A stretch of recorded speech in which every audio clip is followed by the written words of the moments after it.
the ICC's shortcomings. Number one, this is an institution that is biased against African countries because all it does is try African leaders. And then number two, it while, being harsh against African leaders, it allows Western leaders who've done way worse things. It's not even comparable. I mean, it allows them to get off scot-free. There has never even been, any warrant for Tony Blair or George Bush's arrest. None. For nothing at all. And remember, there are multiple crimes, right? You have crimes against humanity, genocide, ethnic cleansing, the crime of aggression. So the way that actually they get around this in the United States, well, the United States never really signed on to the Rome Statute. Neither did the Russians, actually, right? And the reason that you're able to bring an arrest warrant out against Putin, despite the fact Russia isn't even an ICC member, is because the plaintiff, the one submitting the case, as long as they're a signatory of the Rome Statute, then it's enough. Okay.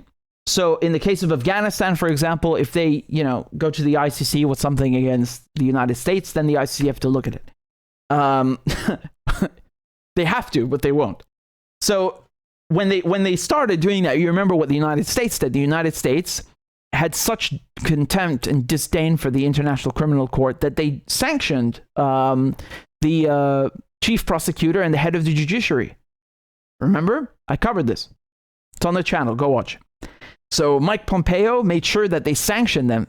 They barred them from entering the United States and confiscated all their assets if they had any. Wow. So I find it really funny that Lindsey Graham, this neoconservative, impetulant swine, has the nerve to say that Russians or Vladimir Putin are going to face justice at the ICC. You're the first one in line, man. You're way ahead. Please. After you. Lindsey Graham. Lindsey Graham is one of the most vile cockroaches that neocons have ever come up with. I mean, truly a cockroach of cockroaches. So he has no moral standing of any kind.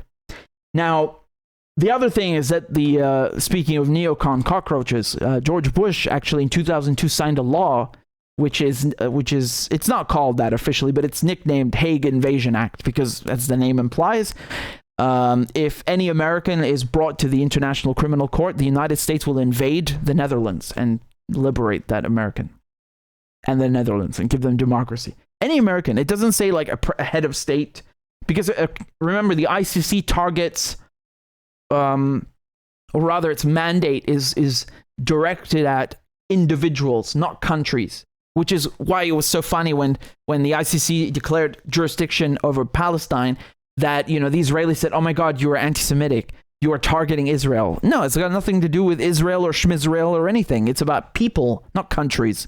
Again, Israel's not even a country, so you get my point. So the Hague Invasion Act of 2002, it's not called that, but it's nicknamed that because it's very clear. The United States will invade this court and this country, all right?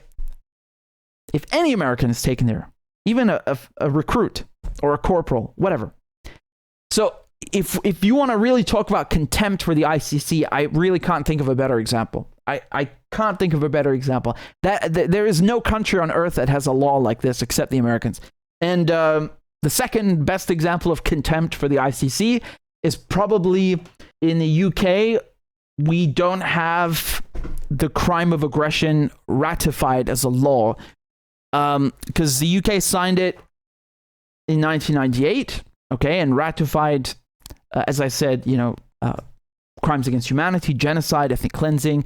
But then the crime of aggression, for some reason, it's like they knew something was coming, right? The war on terror was not made a crime at the ICC until a few years later, okay? So until George Bush took office. Like I said, it's as if they knew something was coming. And then, only then, was it incumbent upon the UK to ratify the crime of aggression. as a criminal offense in the UK. And this never happened. And so Tony Blair's argument when he was taken to court in the United Kingdom, and this went to the High Court where he appealed, it was regarding the crime of having invaded Iraq, which is a crime of aggression. Okay, when you invade a country, it's a crime of aggression. So when he was taken to court, his lawyers argued in the High Court that the United Kingdom did sign the Rome Statute and is a member of the ICC, but it never ratified the crime of aggression. So technically, it never made invading another country a crime. So Tony Blair did not break the law in England, and therefore he could not be punished for having invaded Iraq. I really hate this guy, but he has good lawyers.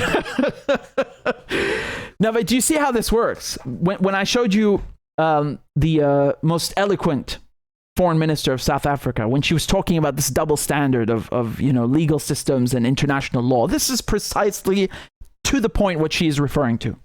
This shit. Yes? This shit. How, they want Putin to be arrested by the ICC, but Bush can, or the United States can invade the Netherlands if any American is taken to the ICC, and Tony Blair, well, not a crime to invade countries in England. I think I made my point.